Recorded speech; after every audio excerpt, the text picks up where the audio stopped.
उपेंद्र कुशवाहा के बेटे दीपक प्रकाश मंत्री बन रहे हैं कि नहीं बन रहे हैं? नहीं बन रहे हैं। दीपक प्रकाश इस बार मंत्री नहीं बन रहे हैं क्योंकि बीजेपी ने उपेंद्र कुशवाहा को राज्यसभा भेज दिया है और बीजेपी मान रही है कि इतना ही काफ़ी है। इस बार जो मंत्रिमंडल का गठन होगा उसमें जेडीयू का फुल कोटा हो सकता है या एक दो खाली भी रखा जा सकता है कि पार्टी में विद्रोह की आवाज़ ना कोई उठाए। अब ये देखिए, राघव चड्ढा का नाम हम तुलना करेंगे विधायक को तो कितना बुरा लगेगा। बोलेंगे हमको तो माने क्या है, विभीषण साबित कर रहे हैं। और कांग्रेस तो टूट चुकी है, केवल औपचारिक ऐलान भर बाकी। नमस्कार, आप देख रहे हैं 4 PM और मैं हूं अभिषेक मिश्रा। देखिए, बिहार में मंत्रिमंडल का विस्तार होना है। अब उसकी तय तारीख भी सामने आ गई है। 7 मई को बिहार में मंत्रिमंडल का विस्तार होगा। इस मंत्रिमंडल विस्तार से जुड़े हुए कई सवाल हैं और इन सवालों को समझने के लिए, इन सवालों के जवाब तलाशने के लिए हम बात करेंगे। हमारे साथ बिहार के senior journalist Shrikant Pratyush sir हैं। सर, मंत्रिमंडल का विस्तार होना है और 7 मई को तारीख है। जनता दल यूनाइटेड और भारतीय जनता पार्टी के कोटे से कहा जा रहा है कि भाई जो पुराने चेहरे होंगे वही मंत्री बनेंगे। नए चेहरों की गुंजाइश है कि नहीं है, और है तो जेडीयू से ज़्यादा है या बीजेपी से ज़्यादा है? नहीं, जेडीयू का कोटा कभी फुल नहीं रहा है। नीतीश कुमार ने हमेशा 4-5 सीटें खाली रखी हैं। इस बार जो मंत्रिमंडल का गठन होगा उसमें जेडीयू का फुल कोटा हो सकता है या एक दो खाली भी रखा जा सकता है कि पार्टी में विद्रोह की आवाज़ ना कोई उठाए। क्योंकि जो लोग उम्मीद लगाए होंगे कि उनको उस बार मौका मिलेगा, नहीं मिलेगा तो फिर वो शुरू कर देंगे बगावत। तो अभी भी हो सकता है कि उसी फार्मूले पर नीतीश जी काम करें कि अभी 2-4 सीटें खाली रखें। वैसे तो पहले भी हम बता चुके हैं कि 2-3 नए चेहरे आने वाले हैं। कांग्रेस के विधायकों का भी कोटा है, क्योंकि कांग्रेस के एक बड़े नेता से बात हो रही थी।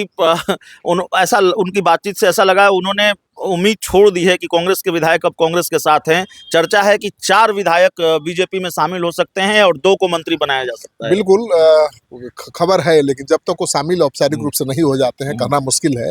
बीजेपी तो चाहेगी कि आ जाएं।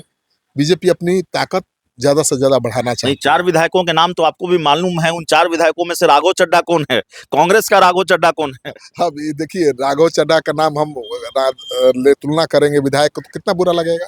बोलेंगे हमको तो माने क्या है, विभीषण साबित कर रहे हैं। वो कहना ठीक नहीं है, लेकिन सब जानते हैं, बताने की क्या जरूरत है कि कौन 4 कांग्रेस के हैं और 1 आरजेडी के, पता ही है आपको। तो टूट होगी तो आरजेडी में भी बड़ी टूट होगी और कांग्रेस तो टूट चुकी है, केवल औपचारिक ऐलान भर बाकी है। विधायक को जाना, शामिल होना बाकी है। अब सवाल उठता है कि जो कांग्रेस के विधायक हो जेडीयू में जाएंगे या बीजेपी में जाएंगे। दोनों तरफ से कोशिश जारी है। ऐसा नहीं है केवल बीजेपी के संपर्क में है कांग्रेस के विधायक, जेडीयू के नेता भी कांग्रेसी विधायकों के संपर्क में। वो चाहते हैं कि भाई हमारे तरफ आ जाए तो हमारी संख्या भी ठीक हो जाए, बीजेपी के बराबर हो जाए, बीजेपी से ज्यादा। जेडीयू का मिशन 90 है। जेडीयू जो बड़े भाई की भूमिका में आना चाहती है, उसको भारतीय जनता पार्टी क्या सफल नहीं होने देना चाहती? कांग्रेस के विधायकों पर बीजेपी ने नजरें क्यों टिका दी है? दिक्कत ये है कि अभी अपने बंगाल चुनाव का नतीजा देख लिया, असम का भी देख लिया, पुडुचेरी का भी देख लिया। तो बीजेपी ने अपनी पुरानी सीटें तो बचा ही ली है, सरकार बचा ली है, बंगाल में भी सरकार बना लिया और भी प्रचंड बहुमत के साथ। तो अब प्रेफरेंस तो कोई भी विधायक या नेता बीजेपी को ही देगा। जेडीयू को तो बचाना ही चुनौती है ना। निशांत को इसीलिए लाया गया है ना कि जेडीयू बची रहे, जेडीयू में टूट ना हो। तो जिस पार्टी में टूट की संभावना है उस पार्टी में भला कौन जाना चाहेगा। तो बीजेपी तो टॉप प्रायोरिटी होगी कांग्रेस के विधायकों की भी। मंत्रिमंडल विस्तार से जुड़ा हुआ सबसे बड़ा सवाल, उपेंद्र कुशवाहा के बेटे दीपक प्रकाश मंत्री बन रहे हैं कि नहीं बन रहे हैं? नहीं बन रहे हैं। दीपक प्रकाश इस बार मंत्री नहीं बन रहे हैं क्योंकि बीजेपी ने उपेंद्र कुशवाहा को राज्यसभा भेज दिया है और बीजेपी मान रही है कि इतना ही काफ़ी है। और वैसे भी बीजेपी ने कुशवाहा को अपना मुख्यमंत्री बनाया है, सम्राट चौधरी को। तो फिर क्यों अब ज़्यादा कुशवाहा को ही देगी, ये भी सवाल है। आप कह रहे हैं सम्राट चौधरी जो दिल्ली से पर्ची लेकर आए हैं मंत्रियों की, उसमें उपेंद्र कुशवाहा के बेटे दीपक प्रकाश का नाम नहीं है। देखिए, अभी तक इसलिए नहीं है क्योंकि उपेंद्र कुशवाहा को ऑफर है बीजेपी में विलय का और वो उसके लिए तैयार नहीं है।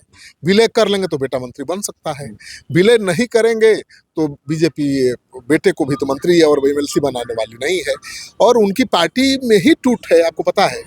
उनकी पार्टी के कुल कितने विधायक हैं? 4 हैं, एक पत्नी खुद है और 3 बाहरी हैं और तीनों उनके साथ मजबूती से खड़े नहीं है। अभी वो नहीं बोल रहे हैं कैमरे के सामने, वो कह रहे हैं कि ठीक है उपेंद्र कुशवाहा जो फैसला लेंगे हमको मंजूर है, लेकिन एक विधायक जो बहुत महत्वपूर्ण विधायक हैं उपेंद्र कुशवाहा की पार्टी का, उनका कहना है कि कोई विधायक नहीं चाहता है कि उनका बेटा फिर से मंत्री बने, एमएलसी बने। और उनका ये तो दावा है कि बीजेपी क्यों बनाएगी, ऐसा करेगी, भाई क्या जरूरत है बीजेपी को। तो इसका मतलब यह है कि 48 घंटों के बाद बिहार की राजनीति में असल खेला शुरू होने वाला है। मंत्री नहीं बनेंगे तो जाहिर है एनडीए में स्थितियां सामान्य तो रहेंगी नहीं, उपेंद्र कुशवाहा भी चुप बैठने वाले नहीं हैं। लेकिन एनडीए को प्रचंड बहुमत है भाई, जब तक नीतीश कुमार बीजेपी के साथ हैं, अब कोई बीजेपी को ब्लैकमेल तो नहीं कर सकता है। वो सम्राट चौधरी से भी मिले थे उपेंद्र कुशवाहा। हाँ मिले होंगे, कुशवाहा वो भी हैं, कुशवाहा के नेता ये भी हैं, लेकिन चूंकि मुख्यमंत्री बन गए हैं तो अब तो कुशवाहा के सबसे बड़े नेता सम्राट चौधरी ही हैं। चलिए, तो सम्राट चौधरी ही हैं कुशवाहा के सबसे बड़े नेता, और उपेंद्र कुशवाहा के बेटे मंत्री नहीं बन रहे हैं। मंत्रिमंडल विस्तार पर विस्तार से बातचीत श्रीकांत प्रत्युष सर के साथ। इस पूरी रिपोर्ट में इतना ही। बहुत बहुत धन्यवाद।